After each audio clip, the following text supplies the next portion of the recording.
Is it really possible to ban sarcasm? We're about to find out.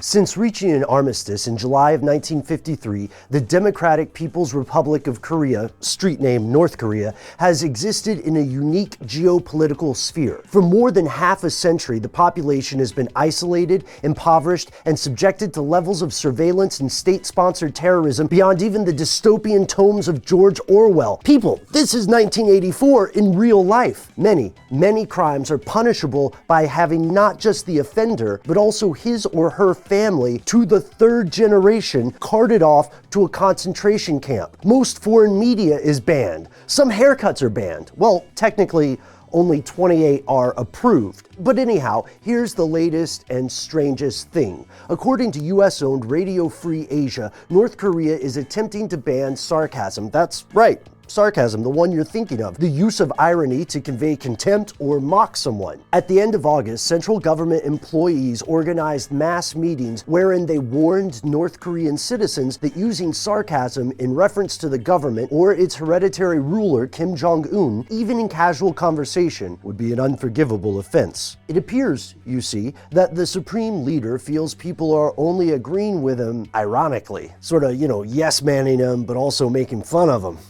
Poor guy. This leads us to several questions, the most immediate of which is, how do you actually ban sarcasm? It's such a contextual mode of expression that it's often misread by people who speak the same language fluently. Like, you've had somebody be sincere and you think they're being sarcastic or vice versa, it just happens. The North Korean government aims to do this by restricting what they call hostile speech. This includes specific phrases such as, "This is all America's fault." At first, that might sound like an odd one to ban, right? But again, it's a matter of context. The citizens of North Korea are using it humorously. Think about it. So someone might stub her toe and say, "Oh, this is all America's fault." Some guy might be late for work and his boss might say, "Oh, this is all America's fault." This phrase specifically lampoons the government's tendency to blame internal or unrelated issues on foreign powers, especially the resident boogeyman of North Korean ideology, good old Uncle Sam. Think of "this is all America's fault" as their version of "thanks, Obama." Using the phrase "a fool who cannot see the outside world" is also forbidden. Banning a specific phrase is much easier than banning a social mode of expression, but at this stage the act seems more of a desperate move to quell internal uprisings, which are occurring more and more frequently. While this law might prevent civilians and officials from saying it to Kim Jong-un himself, censoring speech in this manner tends to give a word or phrase more power than it had in the beginning. And one last thing.